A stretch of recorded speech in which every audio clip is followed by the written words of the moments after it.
Yes, big guy. Look how he is holding his bottle already in this picture. Oh my goodness. So this is Paul Bunyan. Isn't that a funny name? Bunyan? Doesn't it sound like something weird? I want to eat him. Yeah, because he is weird. Okay, well we're about to hear about him. Are you ready? All right. Even as a baby, Paul Bunyan was mighty big. How big? Well, he was so big that his parents had to use a covered wagon for his cradle. Did Paul really sleep in a covered wagon as a baby? Yes. As you might imagine, young Paul Bunyan had a big appetite. He grabbed up 5 barrels of porridge a day, and his parents had to milk 4 dozen cows every morning and evening just to keep his baby bottle filled. Do you think he really ate 5 barrels of porridge a day, or that his parents milked 4 dozens of cows to fill his baby bottle? Yeah. Wow, that's a lot of milk and a lot of yeah, you're right. And that's a lot of porridge. Porridge is, what do you think porridge is? Like, Do you think it sounds kind of like oatmeal, maybe? yeah. That's a lot of food. Paul was so big, it caused some problems in the little town in Maine where he grew up. When he sneezed, he blew the birds from Maine to California. When he snored, the neighbors ran out of their houses hollering, "Earthquake! Earthquake!" Did Paul really blow the birds from Maine to California? Do you think a child can actually do these things? No.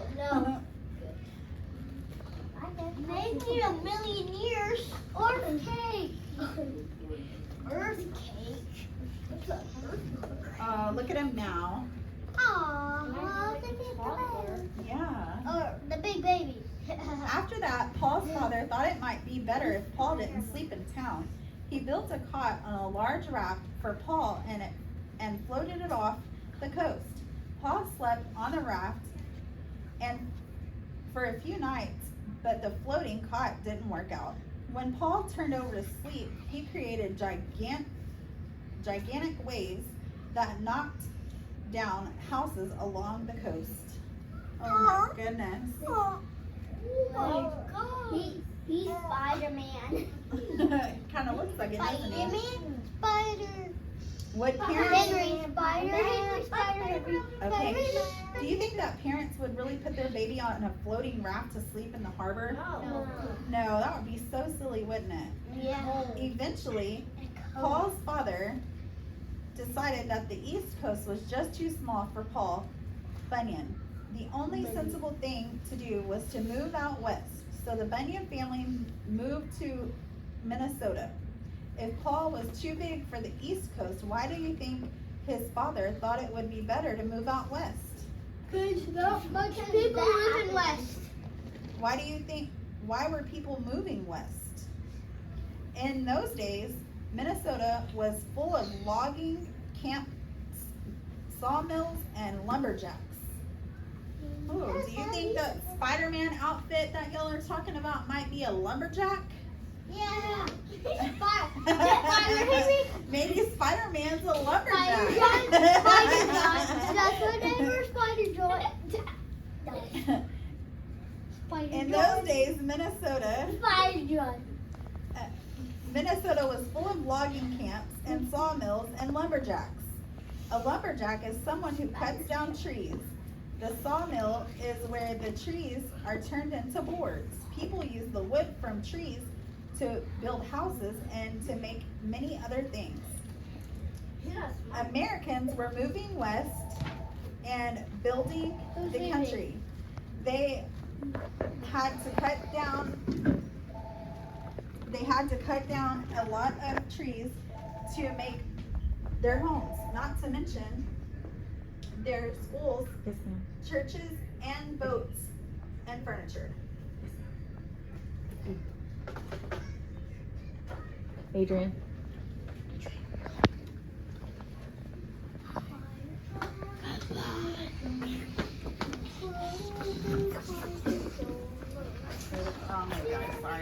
Oh, look at him now. Whoa, he went from a toddler to a huge guy. He's a spider jack now. He's a spider jack. Michael. He's a spider jack. Eventually, Paul Bunyan right there. when he grew up, Paul Bunyan went to work as a lumberjack. And what a lumberjack he proved to be. He made himself a giant axe and a handle carved out of a full-grown hickory tree.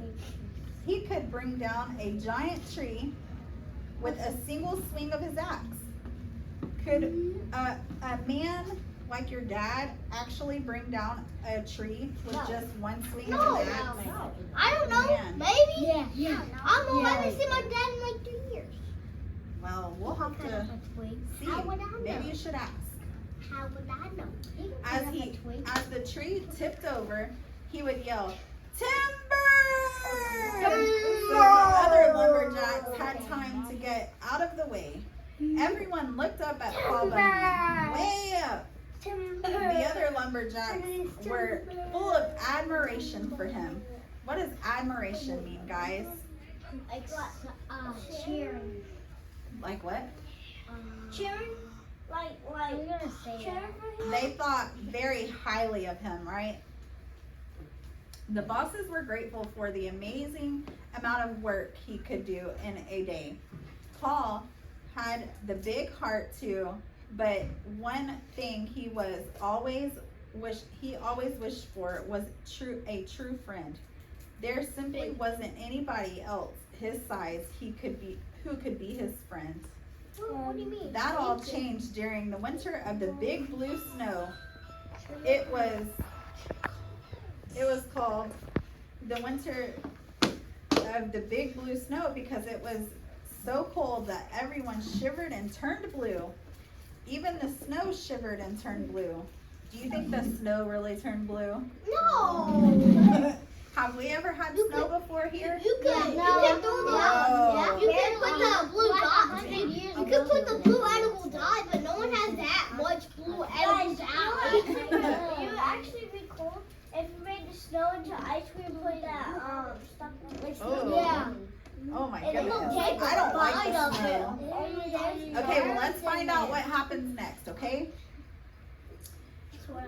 One day as Paul made his way through the blue snowdrifts, he heard a muffled whimper. If the whimper was muffled, could you hear it very well? No. He followed the noise until he saw two big blue furry things sticking out of the snow. He reached down and gave a pull, and what do you think he found? Blue ox named Babe. Let's find out. Blue fox named Big. Blue fox named Big. Oh, look at this little guy. I feel on. He's not little. He's big. It turned out that two big blue furry things were two big blue ears, and connected to the big blue ears was a giant blue baby ox. Paul exclaimed, "The poor little fellow is half frozen." For big Paul carried the blue ox home, wrapped him in blankets, and fed him. The baby ox was so content that he took a long nap in Paul's big strong arms. When he woke up, he looked up at Paul, and do you know what he said? Mama. Mama, Mama. Then he gave Paul a big slobbery lick on the face. Paul laughed and said, "Babe, we're gonna be great friends." Babe, we're gonna be great. And they were, in fact, Paul, Bunyan, and Babe, the blue ox, were soon inseparable. What does inseparable mean? You can't separate them. Good job. Yes, that's exactly what it means. Everywhere Paul went, Babe went too. The two of them worked together in the lumber camps. Paul chopped down the trees. Then Babe hauled them to the river and dropped them so they could float downstream to a sawmill.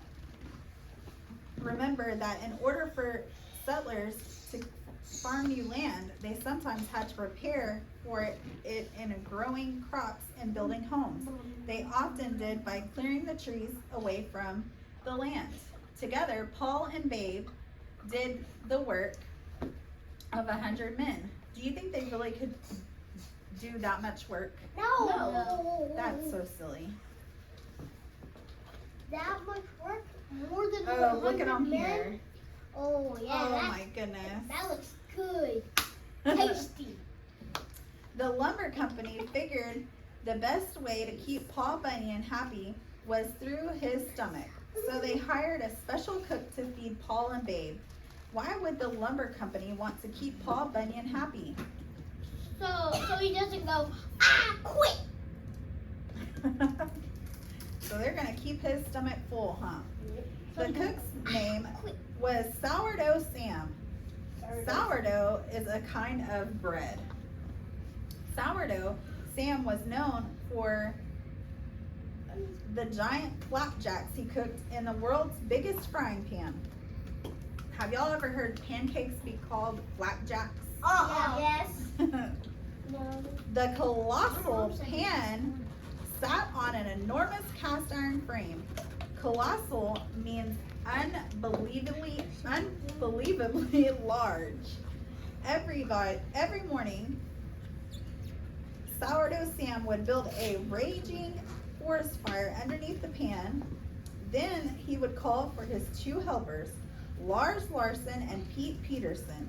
Wow, those are some silly names, aren't they? Larson and Pete Peterson. Lars and Pete would grease up the pan by taking slabs of bacon to their feet and skating back and forth across the sizzling pan. Oh my goodness, have y'all ever skated on bacon? Yeah. I've tried, but the bacon just broke.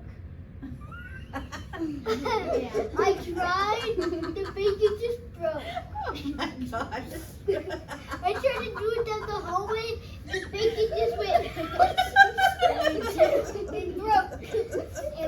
It went, I quit. Okay, It went let's right to the get window. back I on to quit. the story. Thanks to the I sourdough went to Sam. the window. Okay.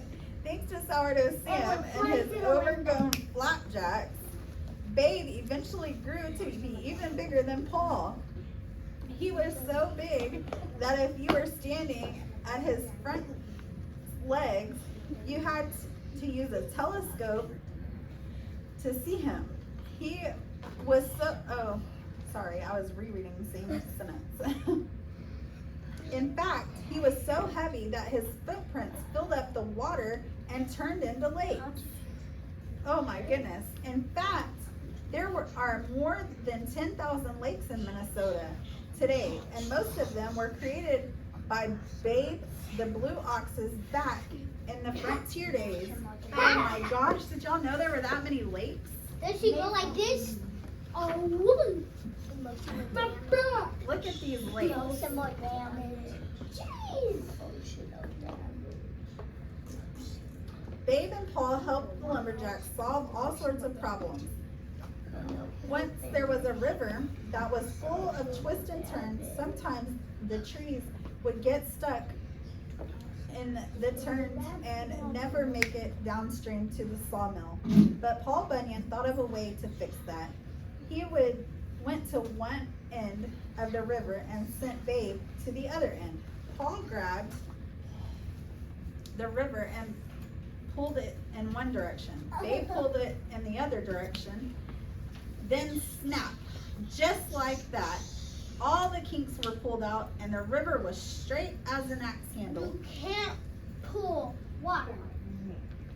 Well, Paul That's Bunyan an and Babe exaggeration. did. You can pull ice, but the ice would spray. It's a what? Exaggeration. Oh my goodness, you are so right.